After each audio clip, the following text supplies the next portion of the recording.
Hello friends, Vishal Chhabra Academy once again welcomes you all. We are doing the series of seated question papers for paper 2 science. हम लोग 2019 से start हमने किया था.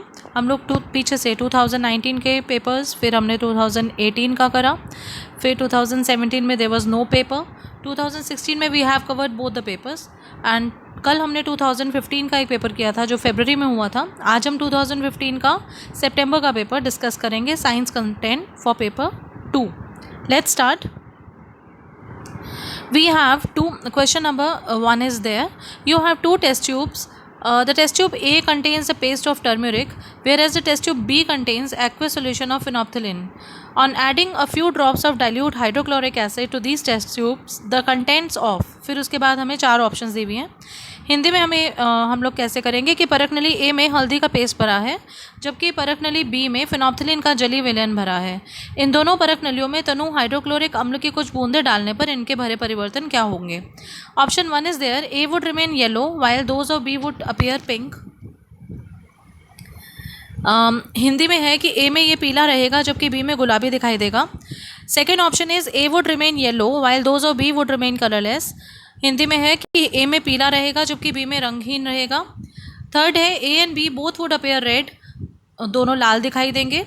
या फिर A would appear red while those of B would remain colourless, या A लाल दिखाई देगा और बी जो है वो रंगहीन दिखाई देगा. देखिए, जब भी हम लोग, मैंने ये class acids bases and salts की 2 या 3 बार ली है. एक बार एक्सक्लूसिवली मैंने 10th क्लास की ली है, आप वहाँ से भी ये चैप्टर पढ़ सकते हैं. एक बार मैंने सीटेड पॉइंट ऑफ व्यू से ली है, उस पर भी मैंने ये पूरा टेबल दिया है जिसमें कि हमें इंडिकेटर्स और effect of acid on the indicator पे एसिड का क्या है, मतलब इंडिकेटर को जब एसिड पे डाला जाए तब उसका क्या इफेक्ट है, क्या कलर चेंज है, इसी तरह बेसिस का और इसी तरह सॉल्ट्स का. This is a complete table. ठीक है, तो आप उसको प्लीज़ जाकर देखिए. लेकिन अदरवाइज़ मैं आपको यहाँ पे जो बता रही हूँ वो ये है कि जब हमारा यहाँ पे जो टर्मरिक है वो एक नेचुरल इंडिकेटर है, राइट. अब उसके और टेस्ट ट्यूब बी में जो है वो हमारा क्या है, फिनॉप्थिलीन है.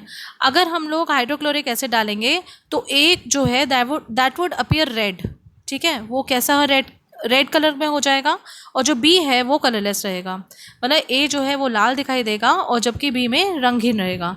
एक्चुअली जो टर्मरिक है that is a natural indicator for acid and base which turns red on adding dilute hydrochloric acid to it, और on adding dilute hydrochloric acid to phenolphthalein it will become colourless, क्योंकि phenolphthalein जो है that is a indicator which will be colourless in acids and pink in bases. दोनों indicators का actually फ़र्क ये है कि एक नेचुरल इंडिकेटर है और उसका इफेक्ट जो होगा उसका कलर अलग आएगा, और दूसरा जो फिनॉप्थिलीन है उसके साथ जो कलर है वो अलग आएगा.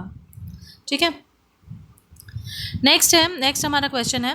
अनीता प्रिपेयर्ड सो एक second, let me mark. So the option we will go with the option number 4. A would appear red while those of B would remain colorless, right? Now we go to the next question. Anita prepared a fresh solution of sodium hydroxide in a test tube. She dropped small pieces of aluminium foil into it and then brought a burning matchstick near the mouth of the test tube. She hears a pop sound. The pop sound indicates the presence of. Anita ने एक परख नली ली जिसमें कि sodium hydroxide डाला, उसके बाद उसने उसमें क्या करा, एल्यूमिनियम फॉयल डाल दी, और जैसे ही जो उसमें से गैस निकली उसमें से उसने माचिस की जब तीली लगाई तो उसको पॉप साउंड सुनाई दी. तो क्या होगा. एक्चुअली देखिए यहाँ पे क्या हो रहा है, एल्यूमिनियम हमने लिया है और इसमें हमने क्या डाला है, सोडियम हाइड्रोक्साइड. ठीक है, और ऑब्वियसली इसमें वाटर भी है. जब हम ये रिएक्शन होगा कि ये केमिकल रिएक्शन होगा तो ये बनेगा NaAlO2. ठीक है, जिसको क्या कहते हैं, सोडियम एल्यूमिनेट, और साथ में निकलेगी हाइड्रोजन गैसेस. ये भी मैंने डिटेल में करवाया था कि effect of metals with acids, effect of metals with basis, ये पूरी के पूरे मैंने रिएक्शंस जो हैं अपनी वीडियोज़ में मैंने कवर किए हुए हैं. यू कैन ईजिली आप उनको गो थ्रू कीजिए एंड आई होप कि आपको बहुत अच्छे से समझ आएंगे. अब हम लोग खुद ही देख रहे हैं यहाँ पे कौन सी गैस निकल रही है, hydrogen gas. So we will go with option number 3. ठीक है, okay. Now we go to the next question. Which one of the following takes place when water transforms from liquid to the gaseous phase. जब जल जो है तरल से gaseous चरण में रूपांतरित होता है तब निम्नलिखित में से कौन सा एक बदलाव होगा. देखो ये भी मैंने लिक्विड स्टेट्स ऑफ मैटर, मैंने ये पूरा टॉपिक जो है स्टेट्स ऑफ मैटर ये मैंने कवर किया हुआ है अपनी वीडियोस में, और ये 9th क्लास का भी मैंने पूरा चैप्टर अलग से लिया हुआ है और सीटेड कंटेंट में भी अलग से लिया हुआ है। तो आई होप आप उन वीडियोस को ऐसे ये टॉपिक डालकर आप you can easily search them, नहीं तो विशाल छाबड़ा अकेडमी में जाइए, वहाँ पे जितने भी टॉपिक्स कवर हैं उनको देखिए, टाइटल में देखिए, डिस्क्रिप्शन में देखिए, आपको ये सारे टॉपिक्स मिल जाएंगे। ओके, तो क्या होता है कि जब एक वाटर जो है वो लिक्विड से गैशियस फेज में आता है, उसमें क्या क्या चेंजेस होते हैं। तो when water transforms from liquid to gaseous phase, distance between the particles changes. सबसे पहले क्या होगा, डिस्टेंस चेंज होगा, because the particles of liquid are slightly close to each other which cannot move freely, but when liquid is heated and it is converted to the gaseous phase, its particles are far apart from each other and move freely। और इसके जो particles हैं जब liquid से gas में आते हैं तो वो दूर दूर चले जाते हैं और easily जो है वो move करते हैं freely। तो बेसिकली यहाँ पर क्या चेंज हो रहा है, distance between the particles change, यहाँ पे कणों की दूरी में बदलाव आ रहा है। उन कणों की दूरी में बदलाव आने से ही कि जो एक अवस्था है वो दूसरी अवस्था में बदल रही है, ठीक है, जो तरल है वो गैस में बदल रहा है। I hope it's really clear to you. Next question is which fuel has the highest calorific value from among the following. निम्नलिखित में से किस ईंधन का ऊष्मीयमान सबसे अधिक है। देखिए इसमें 4 हम लोगों को ऑप्शंस दी हुई हैं, कोयला, पेट्रोल, डीजल और हाइड्रोजन। जो कोल है उसकी जो कैलोरीफिक वैल्यू है वो है 26,000, ठीक है, किलो जूल पर किलोग्राम, और पेट्रोल की है 48,000 48,000, डीजल की है 44,800, ठीक है, और हाइड्रोजन की है 1,41,790 किलो जूल पर किलोग्राम। तो ऑब्वियसली सबसे ज़्यादा जो यहाँ पे कैलोरीफिक वैल्यू है ऊष्मीय मान है ईंधन का, वो किसका है, हाइड्रोजन का। तो we will go with the option number 4, ठीक है। Now we come to the next question.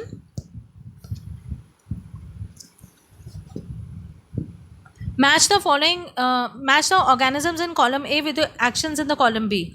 हम लोगों को ए कॉलम ए में नाम दिए हुए हैं ऑर्गेनिजम्स के और दूसरी जगह उनका काम दिया हुआ है। देखिए जो लैक्टोबैसिलस होता है, लैक्टोबैसिलस एक ऐसा बैक्टीरिया है जो कि कर्ड की फॉर्मेशन करता है, ठीक है।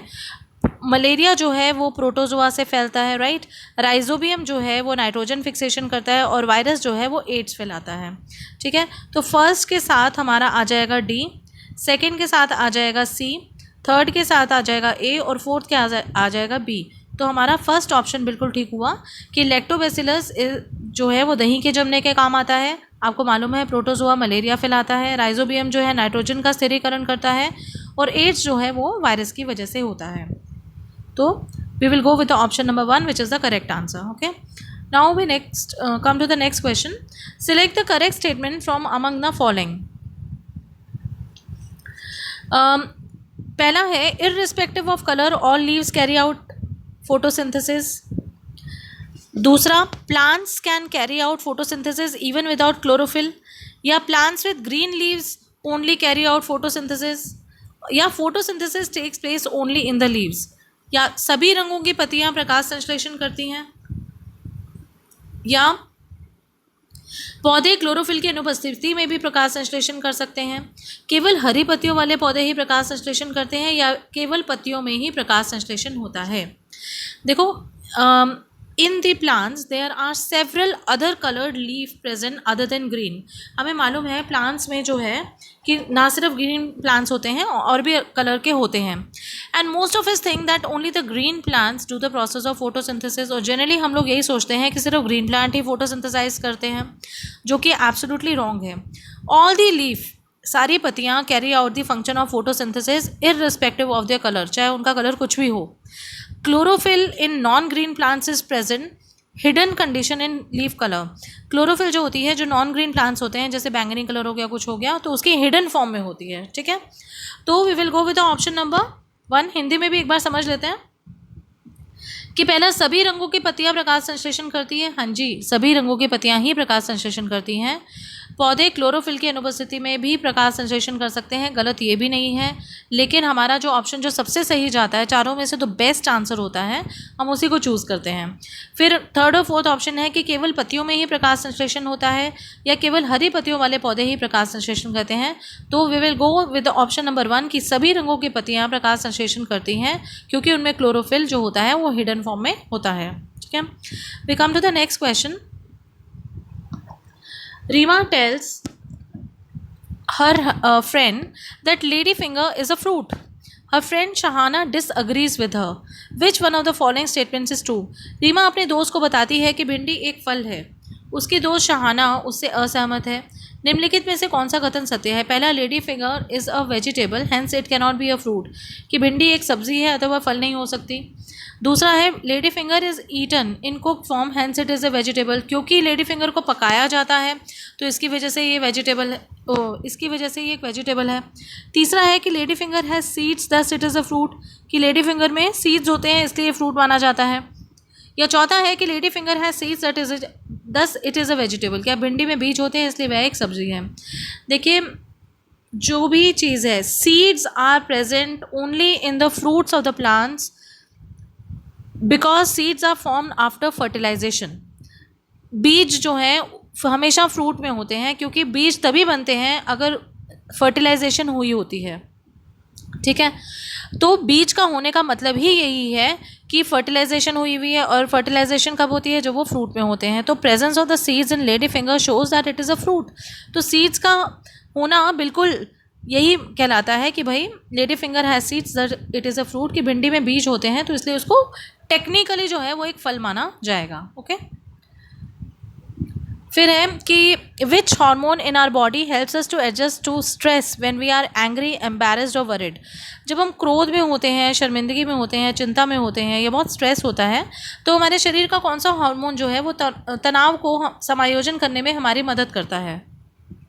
देखिए, हमारी बॉडी में कितने हार्मोन्स होते हैं, जैसे ये थायरोक्सिन जो है वो थायराइड का लेवल ठीक करता है, थायराइड की बीमारी नहीं होने देता।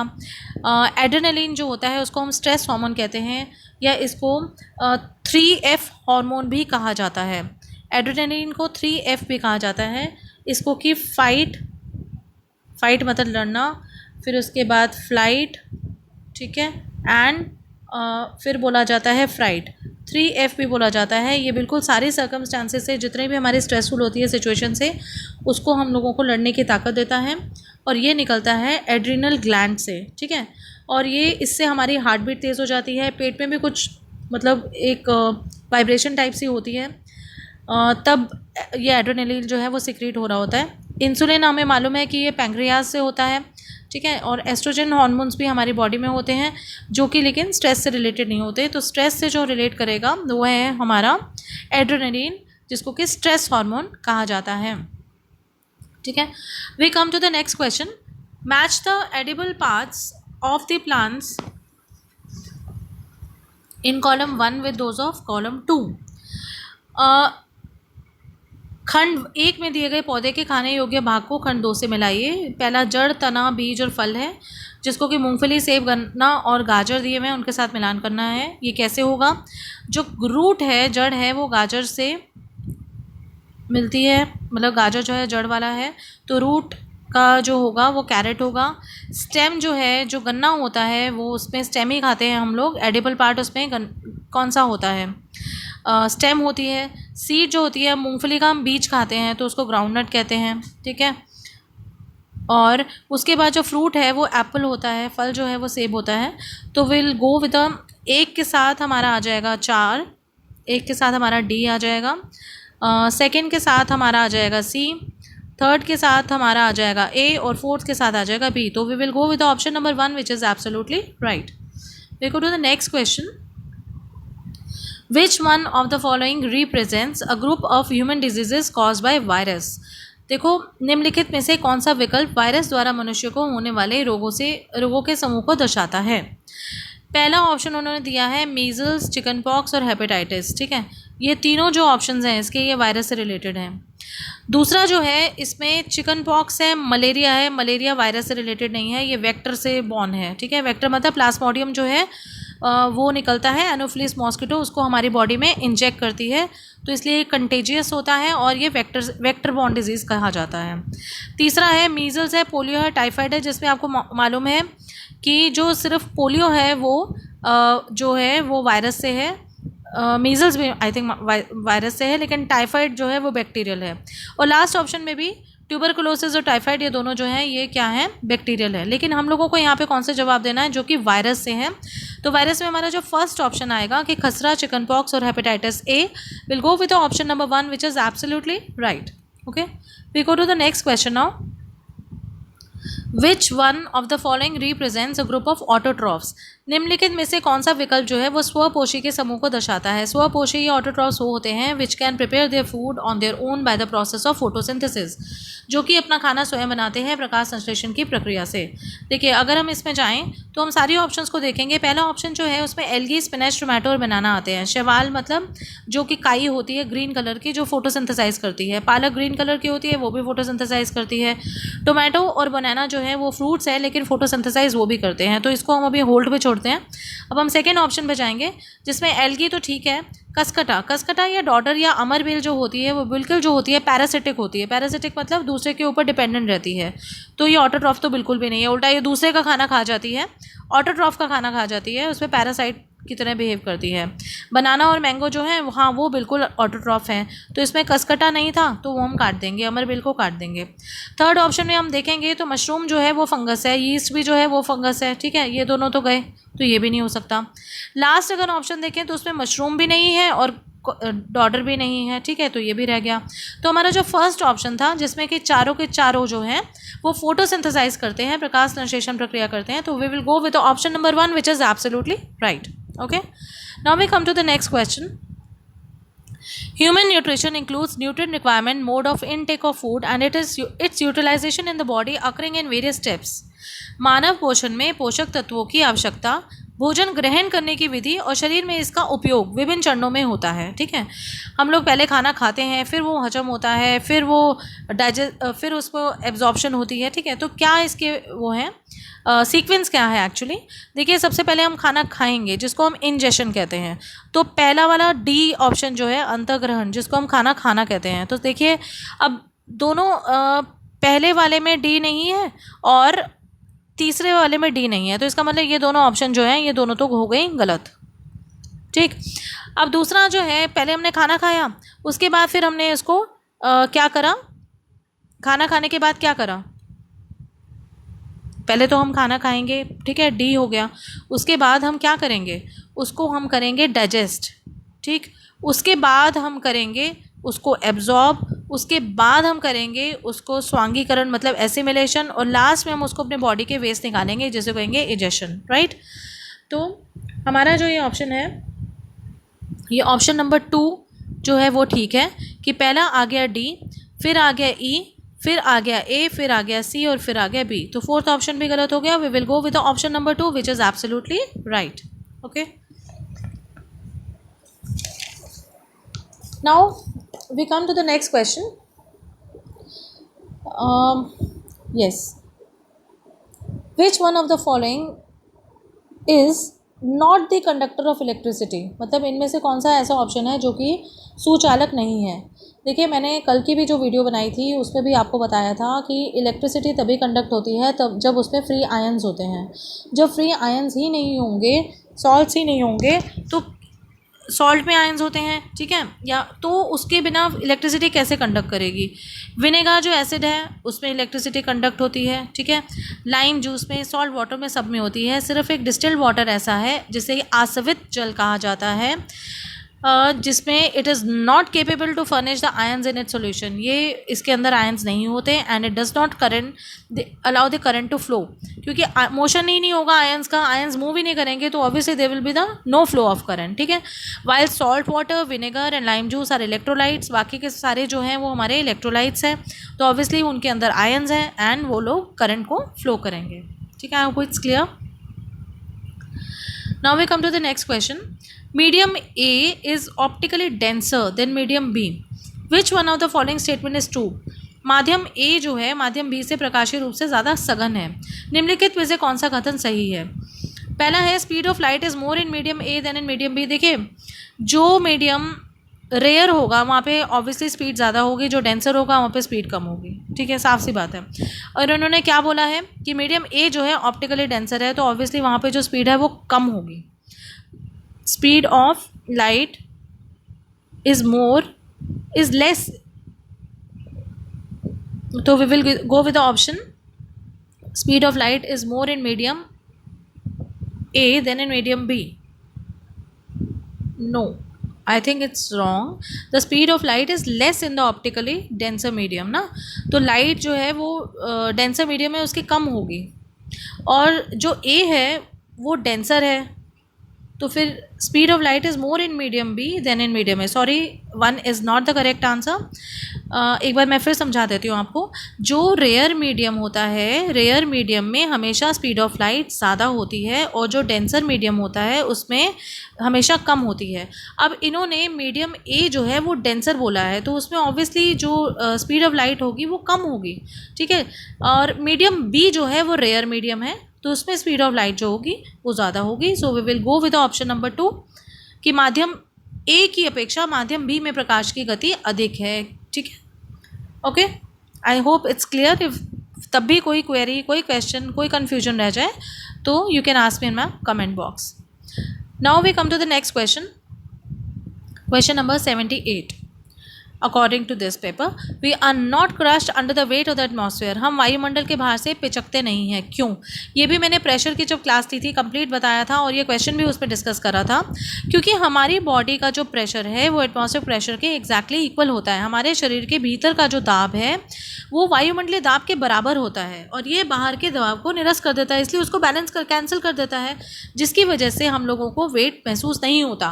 मैंने ये भी बताया था अपनी वीडियो में, लेकिन कई बार विंड की वेलोसिटी इतनी ज़्यादा तेज़ हो जाती है कि तब हम लोग थोड़ा सा हल्का सा ऐसा लगता है कि हमें पुश मिल रहा है, हमें धक्का मिल रहा है, तो that is a different case. But otherwise the pressure inside our body is equal to the atmospheric pressure, जिसकी वजह से हमारा वो जो कैंसलेशन हो जाता है एंड हम लोगों को बाहर नज़र नहीं आता, बाहर फील नहीं होता। Okay, so will go with the option number 4 which is absolutely right.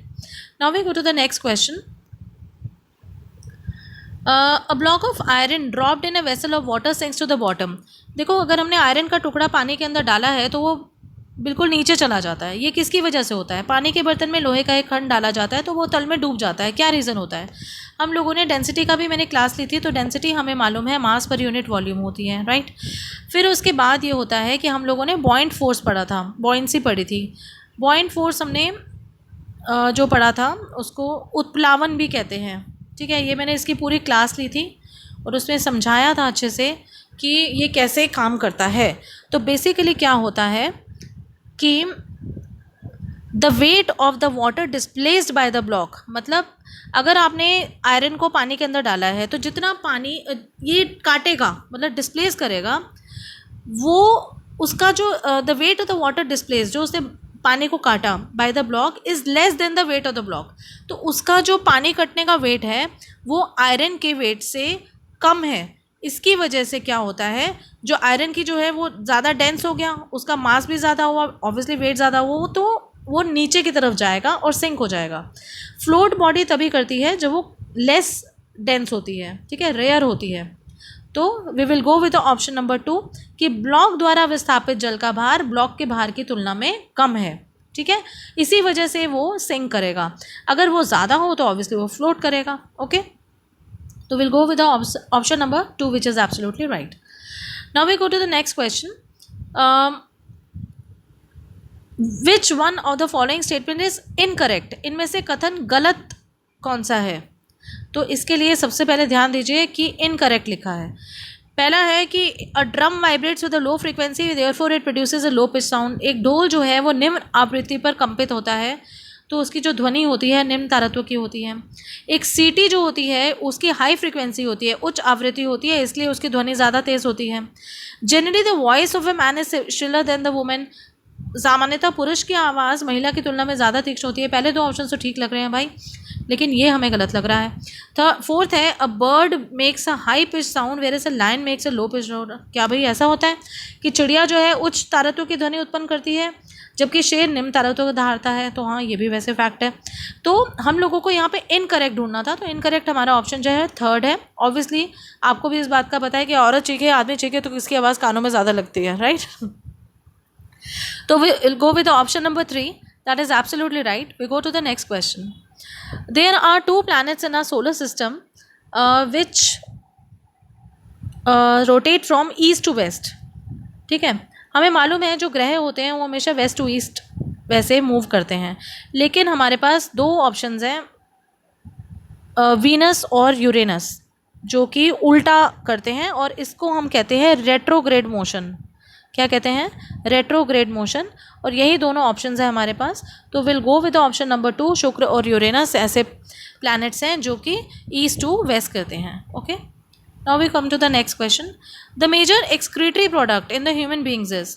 Human beings के अंदर जो बेसिकली वेस्ट प्रोडक्ट होते हैं वो मेन जो होता है वो होता है यूरिया। ठीक है, वो क्या होता है? यूरिया। तो we will go with the option number 1 which is a major excretory product in human beings. Now we come to the next question. Which of the following processes destroy the magnetic properties of the bar magnet? निम्नलिखित में से कौन सी प्रक्रिया ऐसी है जो क्षर चुंबकीय विशेषताओं को नष्ट कर देती है? तो 2 ही प्रोसेस ऐसी हैं हमारे पास जिसकी वजह से उसकी प्रॉपर्टीज़ ख़राब होती हैं। वो होती है एक हीटिंग और एक बीटिंग। एक तो मतलब उसको तापना, गर्म करना, और या फिर पीटना। ऐसा क्यों होता है? जब हम उसे पीटते हैं या फिर जब हम उसे हीट करते हैं तो जो काइनेटिक एनर्जी होती है, जो काइनेटिक एनर्जी मतलब energy due to the motion, ठीक है, गतिज ऊर्जा जिसको कहते हैं हिंदी में, तो वो क्या होती है? वो ज़्यादा बढ़ जाती है, जिसकी वजह से जो उसके मॉलिक्यूल्स होते हैं वो दूर दूर हो जाते हैं, टूट जाते हैं, और जिसकी वजह से वो मैग्नेट डीमैग्नेटाइज हो जाती है, ख़राब हो जाती है। ठीक है, तो we will go with the option number 2 which is absolutely right, B and C. I hope it's clear. Now we come to the next question. अच्छा, sorry, this is a pedagogy question.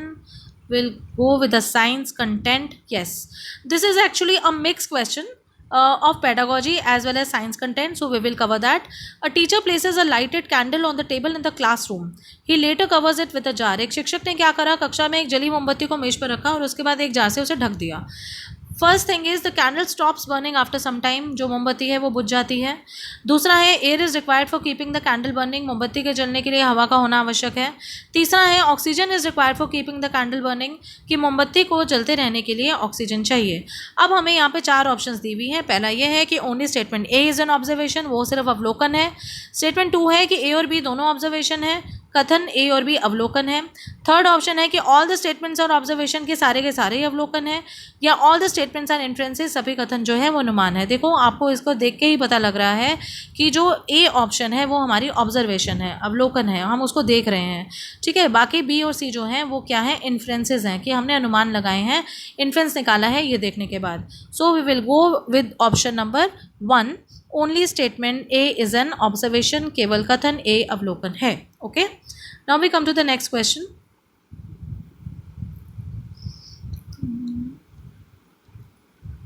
I think it's all over, they are pedagogical questions. ठीक है, तो science content के जो questions थे वो हम लोगों के हो गए हैं आज की उसमें वीडियो में ख़त्म। तो कल हम एक नई वीडियो के साथ मिलेंगे जिसमें हम 2014 के पेपर देखेंगे। ठीक है, आज तक हमारे 2019 से लेकर 2015 के जितने भी पेपर्स आए हैं साइंस कंटेंट के, वो हम सारे कवर कर चुके हैं। आई होप आपको वो क्लियर हो रहे हैं धीरे धीरे। लेकिन if you have any queries, any questions, I am always there at the comment box. ठीक है, और मेरी सारी वीडियोज़ का जो लिंक है वो विशाल छाबड़ा अकेडमी में है, जिसमें आप कंटेंट पार्ट को देखकर करेंगे तो आपको बेटर लगेगा, बेटर समझ में आएगा। एंड अगर आपको अच्छा लग रहा है मेरा चैनल, मेरी बातें समझाई हुई कुछ समझ में आ रही हैं, तो आई होप लाइक करेंगे, शेयर करेंगे एंड सब्सक्राइब करेंगे। It motivates me a lot and thank you so much. Take care, stay home, stay safe, good bye.